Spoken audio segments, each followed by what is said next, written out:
নমস্কার। নকশি খাতায় আপনাদের সব্বাইকে স্বাগত। কেমন আছেন সকলে? আশা করি শান্তিতে আছেন, সুস্থ আছেন। আজ যে গল্পটি পড়ে শোনাব তার নাম মহামায়া। লেখা রবীন্দ্রনাথ ঠাকুর। মহামায়া এবং রাজীবলোচন উভয় নদীর ধারে একটা ভাঙা মন্দিরে সাক্ষাৎ করিল। মহামায়া কোনো কথা না বলিয়া তাহার স্বাভাবিক গম্ভীর দৃষ্টি ঈষৎ ভর্ৎসনার ভাবে রাজীবের প্রতি নিক্ষেপ করিল। তাহার মর্ম এই, তুমি কি সাহসে আজ অসময়ে আমাকে এখানে আহ্বান করিয়া আনিয়াছ? আমি এ পর্যন্ত তোমার সকল কথা শুনিয়া আসিতেছি বলিয়াই তোমার এতদূর স্পর্ধা বাড়িয়া উঠিয়াছে। রাজীব একে মহামায়াকে বরাবর ঈষৎ ভয় করিয়া চলে, তাহাতে এই দৃষ্টিপাতে তাহাকে ভারী বিচলিত করিয়া দিল। দুটো কথা গুছাইয়া বলিবে মনে করিয়াছিল, সে আশায় তৎক্ষণাৎ জলাঞ্জলি দিতে হইল। অথচ অবিলম্বে এই মিলনের একটা কোনো কিছু কারণ না দেখাইলেও চলে না, তাই দ্রুত বলিয়া ফেলিল, আমি প্রস্তাব করিতেছি এখান হইতে পালাইয়া গিয়া আমরা দুজনে বিবাহ করি। রাজীবের যে কথাটা বলিবার উদ্দেশ্য ছিল সে কথাটা ঠিক বলা হইল বটে, কিন্তু যে ভূমিকাটি মনে মনে স্থির করিয়া আসিয়াছিল তাহার কিছুই হইল না। কথাটা নিতান্ত নিরস নিরলঙ্কার, এমনকি অদ্ভুত শুনিতে হইল। নিজে বলিয়া নিজে থতমত খাইয়া গেল। আরও দুটো পাঁচটা কথা জুড়িয়া ওটাকে যে বেশ একটু নরম করিয়া আনিবে তাহার সামর্থ্য রহিল না। ভাঙা মন্দিরে নদীর ধারে এই মধ্যাহ্নকালে মহামায়াকে ডাকিয়া আনিয়া নির্বোধ লোকটা শুদ্ধ কেবল বলিল, চলো আমরা বিবাহ করি গে। মহামায়া কুলিনের ঘরের কুমারী, বয়স 24 বৎসর। যেমন পরিপূর্ণ বয়স তেমনি পরিপূর্ণ সৌন্দর্য, যেন শরৎকালের রৌদ্রের মতো কাঁচা সোনার প্রতিমা। সেই রৌদ্রের মতোই দীপ্ত এবং নীরব, এবং তাহার দৃষ্টি দিবালোকের ন্যায় উন্মুক্ত এবং নির্ভীক। তাহার বাপ নাই, বড় ভাই আছেন। তাহার নাম ভবানীচরণ চট্টোপাধ্যায়। ভাই বোন প্রায় এক প্রকৃতির লোক, মুখে কথাটি নাই, কিন্তু এমনি একটা তেজ আছে যে দিবা দ্বীপ্রহরের মতো নিঃশব্দে দহন করে। লোকে ভবানীচরণকে অকারণ ভয় করিত। রাজীব লোকটি বিদেশী, এখানকার রেশমের কুঠির বড় সাহেব তাহাকে নিজের সঙ্গে লইয়া আসিয়াছে। রাজীবের বাপ এই সাহেবের কর্মচারী ছিলেন।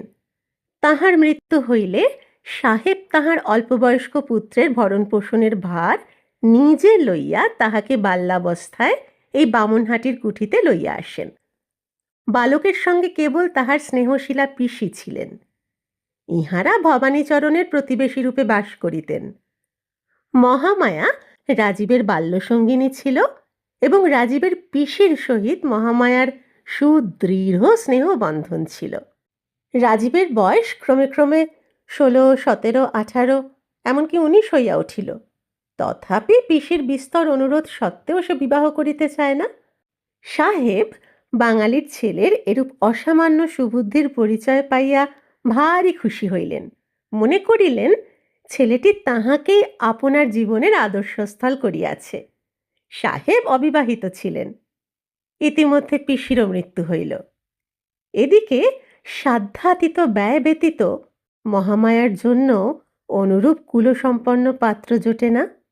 তাহারও কুমারী বয়স ক্রমে বাড়িতে লাগিল। পাঠকদিগকে বলা বাহুল্য যে পরিণয় বন্ধন যে দেবতার কার্য, তিনি যদিও এই নরনারী যুগলের প্রতি এ যাবৎ বিশেষ অমনোযোগ প্রদর্শন করিয়া আসিতেছেন, কিন্তু প্রণয় বন্ধনের ভার যাহার প্রতি, তিনি এতদিন সময় নষ্ট করেন নাই। বৃদ্ধ প্রজাপতি যখন ঢুলিতেছিলেন, যুবক কন্দর্প তখন সম্পূর্ণ সজাগ অবস্থায় ছিলেন। ভগবান কন্দর্পের প্রভাব ভিন্ন লোকের উপর ভিন্নভাবে প্রকাশিত হয়। রাজীব তাহার প্ররোচনায় দুটো চারটে মনের কথা বলিবার অবসর খুঁজিয়া বেড়ায়। মহামায়া তাহাকে সে অবসর দেয় না। তাহার নিস্তব্ধ গম্ভীর দৃষ্টি রাজীবের ব্যাকুল হৃদয় একটা ভীতির সঞ্চার করিয়া তোলে। আজ শতবার মাথার দিব্য দিয়া রাজীব মহামায়াকে এই ভাঙা মন্দিরে আনিতে কৃতকার্য হইয়াছে। তাই মনে করিয়াছিল যত কিছু বলিবার আছে আজ সব বলিয়া লইবে। তাহার পর হয় আমরণ সুখ, নয় আজীবন মৃত্যু। জীবনের এমন একটা সংকটের দিনে রাজীব কেবল কহিল, চলো তবে বিবাহ করা যাউক, এবং তারপরে বিস্মৃত পাঠ ছাত্রের মতো থতমত খাইয়া চুপ করিয়া রহিল। রাজীব যে এরূপ প্রস্তাব করিবে মহামায়া যেন আশা করে নাই। অনেকক্ষণ তাই নীরব হইয়া রহিল। মধ্যাহ্নকালের অনেকগুলি অনির্দিষ্ট করুণ ধ্বনি আছে, সেইগুলি এই নিস্তব্ধতায় ফুটিয়া উঠিতে লাগিল।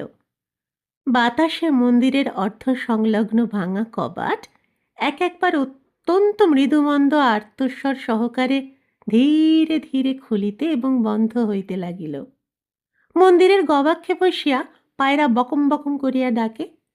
বাহিরে শিমুল গাছের শাখায় বসিয়া কাঠঠোকরা একঘে ঠক ঠক শব্দ করে। শুষ্ক পত্ররাশির মধ্য দিয়া গিরগিটি সরসর শব্দে ছুটিয়া যায়। হঠাৎ একটা উষ্ণ বাতাস মাঠের দিক হইতে আসিয়া সমস্ত গাছের পাতার মধ্যে ঝরঝর করিয়া ওঠে এবং হঠাৎ নদীর জল জাগিয়া উঠিয়া ভাঙা ঘাটের সোপানের উপর ছলাৎ ছলাৎ করিয়া আঘাত করিতে থাকে। এই সমস্ত আকস্মিক অলস শব্দের মধ্যে বহুদূর তরুতল হইতে একটা রাখালের বাঁশিতে মেঠো সুর বাজিতেছে। রাজীব মহামায়ার মুখের দিকে চাহিতে সাহসী না হইয়া মন্দিরের ভিত্তির উপরে ঠেস দিয়া দাঁড়াইয়া এক প্রকার শান্ত স্বপ্নাবিষ্টের মতো নদীর দিকে চাহিয়া আছে। কিছুক্ষণ পরে মুখ ফিরাইয়া লইয়া রাজীব আর একবার ভিক্ষুকভাবে মহামায়ার মুখের দিকে চাহিল। মহামায়া মাথা নাড়িয়া কহিল, না, সে হইতে পারে না। মহামায়ার মাথা যেমনি নড়িল, রাজীবের আশা অমনি ভূমিসাৎ হইয়া গেল। কারণ রাজীব সম্পূর্ণ জানিত মহামায়ার মাথা মহামায়ার নিজের নিয়মানুসারেই নড়ে, আর কাহারও সাধ্য নাই তাহাকে আপন মতে বিচলিত করে। প্রবল কুলাভিমান মহামায়ার বংশে কত কাল হইতে প্রবাহিত হইতেছে। সে কি কখনো রাজীবের মতো অকুলীন ব্রাহ্মণকে বিবাহ করিতে সম্মত হইতে পারে? ভালোবাসা এক এবং বিবাহ করা আর। যাহা হোক, মহামায়া বুঝিতে পারিল তাহার নিজের বিবেচনাহীন ব্যবহারেই রাজীবের এত দূর স্পর্ধা বাড়িয়াছে। তৎক্ষণাৎ সে মন্দির ছাড়িয়া চলিয়া যাইতে উদ্যত হইল। রাজীব অবস্থা বুঝিয়া তাড়াতাড়ি কহিল, আমি কালই এদেশ হইতে চলিয়া যাইতেছি। মহামায়া প্রথমে মনে করিয়াছিল সে ভাবটা দেখাইবে, সে খবরে আমার কি আবশ্যক, কিন্তু পারিল না। পা তুলিতে গিয়া পা উঠিল না। শান্তভাবে জিজ্ঞাসা করিল, কেন? রাজীব কহিল, আমার সাহেব এখান হইতে সোনারপুরের কুঠিতে বদলি হইতেছেন, আমাকে সঙ্গে লইয়া যাইতেছেন। মহামায়া আবার অনেকক্ষণ চুপ করিয়া রহিল। ভাবিয়া দেখিল দুইজনের জীবনের গতি দুই দিকে। একটা মানুষকে চিরদিন নজরবন্দি করিয়া রাখা যায় না। তাই চাপা ঠোঁট ঈষৎ খুলিয়া কহিল, আচ্ছা। সেটা কতকটা গভীর দীর্ঘ নিঃশ্বাসের মতো শুনাইল। কেবল এই কথাটুকু বলিয়া মহামায়া পুনশ্চ গমনোদ্যত হইতেছে, এমন সময় রাজীব চমকিয়া উঠিয়া কহিল, চাটুজ্জে মহাশয়। মহামায়া দেখিল ভবানীচরণ মন্দিরের অভিমুখে আসিতেছে। বুঝিল তাহাদের সন্ধান পাইয়াছে। রাজীব মহামায়ার বিপদের সম্ভাবনা দেখিয়া মন্দিরের ভগ্ন ভিত্তি দিয়া লাফাইয়া বাহির হইবার চেষ্টা করিল। মহামায়া সবলে তাহার হাত ধরিয়া আটক করিয়া রাখিল। ভবানীচরণ মন্দিরে প্রবেশ করিলেন। কেবল একবার নীরবে নিস্তব্ধভাবে উভয়ের প্রতি দৃষ্টিপাত করিলেন।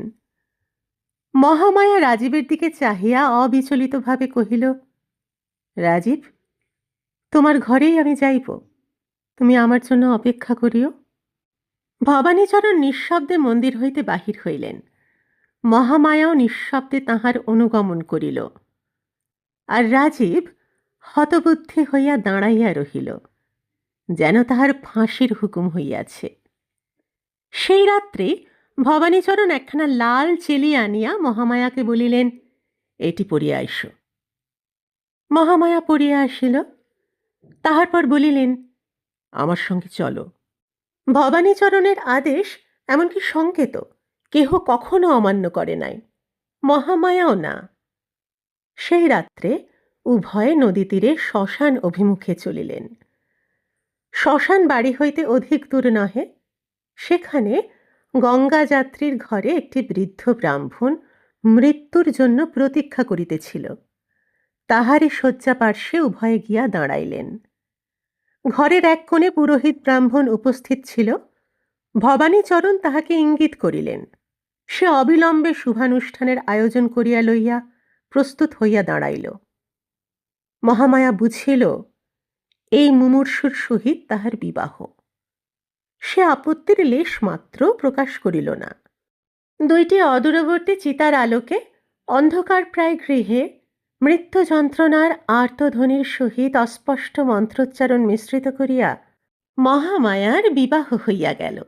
যেদিন বিবাহ, তাহার পরদিনই মহামায়া বিধবা হইল। এই দুর্ঘটনায় বিধবা অতিমাত্র শোক অনুভব করিল না, এবং রাজীবও মহামায়ার অকস্মাৎ বিবাহ সংবাদে যেরূপ বজ্রাহত হইয়াছিল, বৈধব্য সংবাদে সেরূপ হইল না। এমনকি কিঞ্চিৎ প্রফুল্ল বোধ করিতে লাগিল। কিন্তু সে ভাব অধিকক্ষণ স্থায়ী হইল না।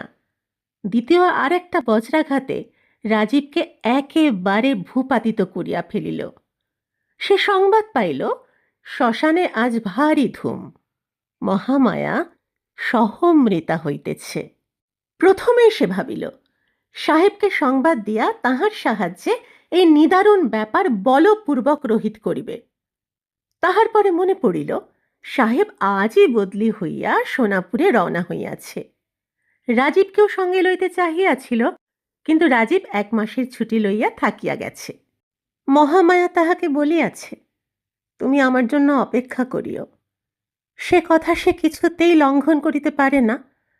আপাতত 1 মাসের ছুটি লইয়াছে, আবশ্যক হইলে 2 মাস, ক্রমে 3 মাস, এবং অবশেষে সাহেবের কর্ম ছাড়িয়া দিয়া দ্বারে দ্বারে ভিক্ষা করিয়া খাইবে। তবু চিরজীবন অপেক্ষা করিতে ছাড়িবে না।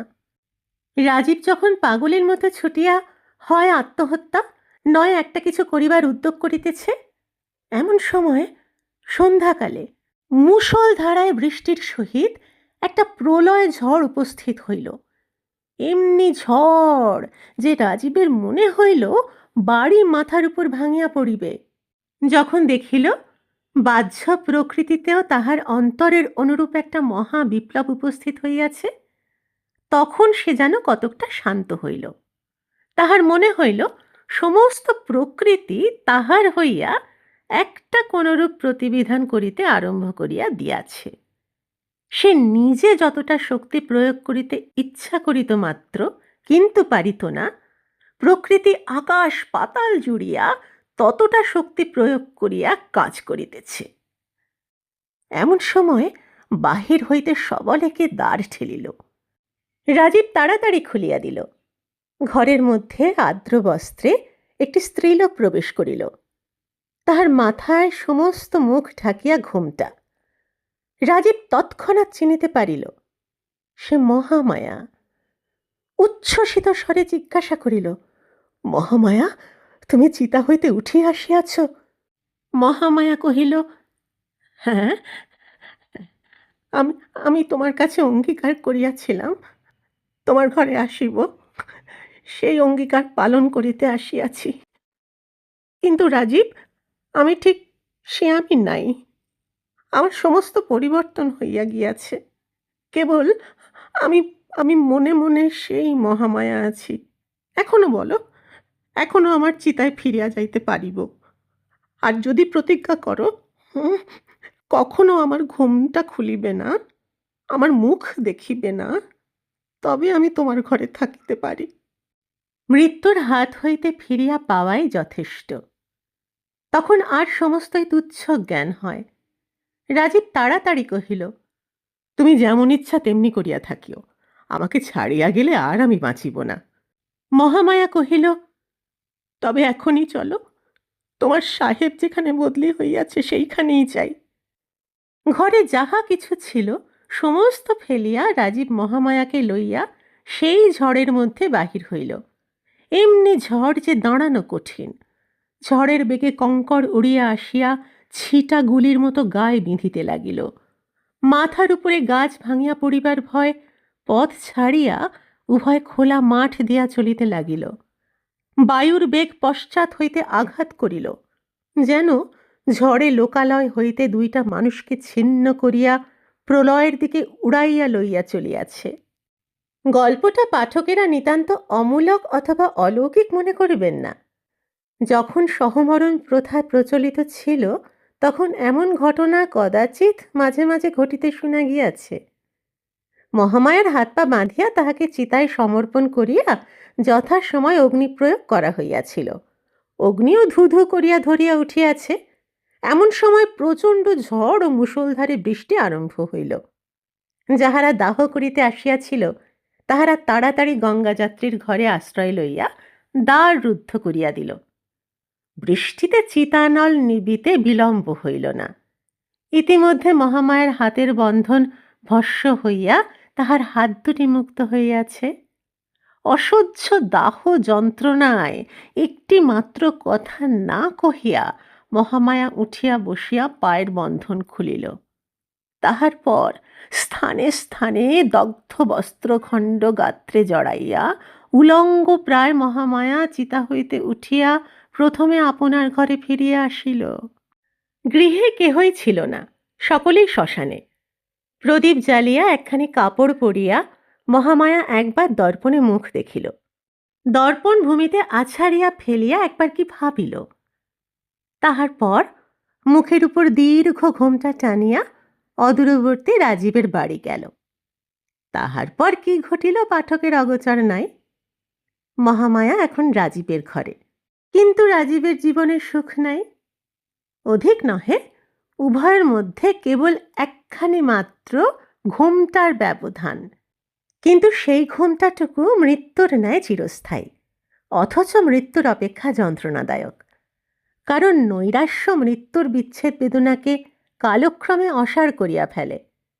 কিন্তু সেই ঘোমটার বিচ্ছেদটুকুর মধ্যে একটি জীবন্ত আশা প্রতিদিন প্রতি মুহূর্তে পীড়িত হইতেছে।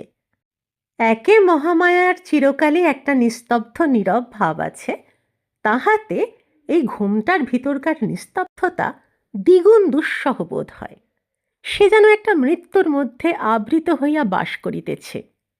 এই নিস্তব্ধ মৃত্যু রাজীবের জীবনকে আলিঙ্গন করিয়া প্রতিদিন যেন বিশীর্ণ করিতে লাগিল।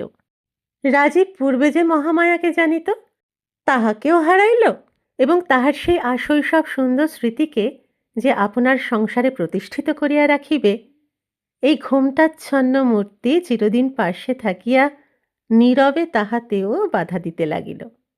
রাজীব ভাবিত, মানুষে মানুষে স্বভাবতেই যথেষ্ট ব্যবধান আছে, বিশেষত মহামায়া পুরাণ বর্ণিত কর্ণের মতো সহজ কবচধারী।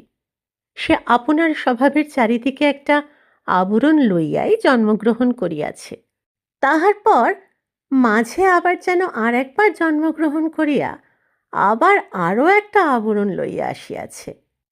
অহরহ পাশে থাকিয়াও সে এত দূরে চলিয়া গিয়াছে যে রাজীব যেন আর তাহার নাগাল পায় না। কেবল একটা মায়াগণ্ডির বাহিরে বসিয়া অতৃপ্ত তৃষিত হৃদয়ে এই সূক্ষ্ম অথচ অটল রহস্য ভেদ করিবার চেষ্টা করিতেছে।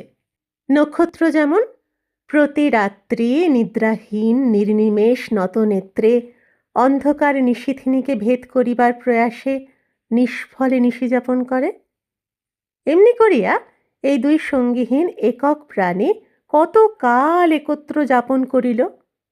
একদিন বর্ষাকালে শুক্লপক্ষ দশমীর রাত্রে প্রথম মেঘ কাটিয়া চাঁদ দেখা দিল। নিষ্পন্দ জ্যোৎস্না রাত্রে সুপ্ত পৃথিবীর শিয়রে জাগিয়া বসিয়া রহিল। সে রাত্রি নিদ্রা ত্যাগ করিয়া রাজীবও আপনার জানালায় বসিয়াছিল। গ্রীষ্মক্লিষ্ট বন হইতে একটা গন্ধ এবং ঝিল্লির শান্ত রব তাহার ঘরে আসিয়া প্রবেশ করিতেছিল। রাজীব দেখিতেছিল অন্ধকার তরু শ্রেণীর প্রান্তে শান্ত সরোবর একখানি মার্জিত রূপার পাতের মতো ঝকঝক করিতেছে। মানুষ এরকম সময় স্পষ্ট একটা কোনো কথা ভাবে কিনা বলা শক্ত। কেবল তাহার সমস্ত অন্তঃকরণ একটা কোনো দিকে প্রবাহিত হইতে থাকে। বনের মতো একটা গন্ধোচ্ছ্বাস দেয়, রাত্রির মতো একটা ঝিল্লির ধ্বনি করে। রাজীব কি ভাবিল জানি না, কিন্তু তাহার মনে হইল আজ যেন সমস্ত পূর্ব নিয়ম ভাঙিয়া গিয়াছে। আজ বর্ষা রাত্রি তার মেঘাবরণ খুলিয়া ফেলিয়াছে এবং আজিকার এই নিশীথিনীকে সেকালের সেই মহামায়ার মতো নিস্তব্ধ সুন্দর এবং সুগম্ভীর দেখাইতেছে।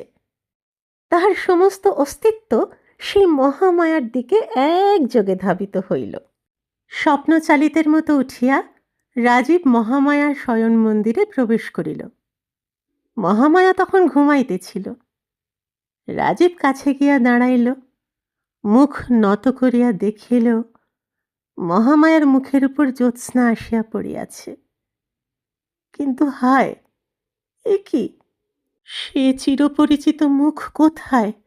চিতানল শিখা তাহার নিষ্ঠুর লেলিহান রসনায় মহামায়ার বামগণ্ড হইতে কিয়দংশ সৌন্দর্য একেবারে লেহন করিয়া লইয়া আপনার ক্ষুধার চিহ্ন রাখিয়া গেছে। বোধ করি রাজীব চমকিয়া উঠিয়াছিল। বোধ করি একটা অব্যক্ত ধ্বনিও তাহার মুখ দিয়া বাহির হইয়া থাকিবে। মহামায়া চমকিয়া জাগিয়া উঠিল, দেখিল সম্মুখে রাজীব। তৎক্ষণাৎ ঘোমটা টানিয়া শয্যা ছাড়িয়া একেবারে উঠিয়া দাঁড়াইল। রাজীব বুঝিল এইবার বজ্র উদ্যত হইয়াছে। ভূমিতে পড়িল, পায়ে ধরিয়া কহিল, আমাকে ক্ষমা করো। মহামায়া একটি উত্তর মাত্র না করিয়া মুহূর্তের জন্য পশ্চাতে না ফিরিয়া ঘর হইতে বাহির হইয়া গেল। রাজীবের ঘরে আর সে প্রবেশ করিল না। কোথাও তাহার আর সন্ধান পাওয়া গেল না। সেই ক্ষমাহীন চিরবিদায়ের নীরব ক্রোধানল রাজীবের সমস্ত ইহজীবনে একটি সুদীর্ঘ দগ্ধ চিহ্ন রাখিয়া দিয়া গেল। সকলে খুব ভালো থাকবেন, আনন্দে থাকবেন, সুস্থ থাকবেন, পরিবারকে নিয়ে শান্তিতে থাকবেন। শিগগির দেখা হচ্ছে আরেকটা নতুন গল্পের সঙ্গে। আজ আসি।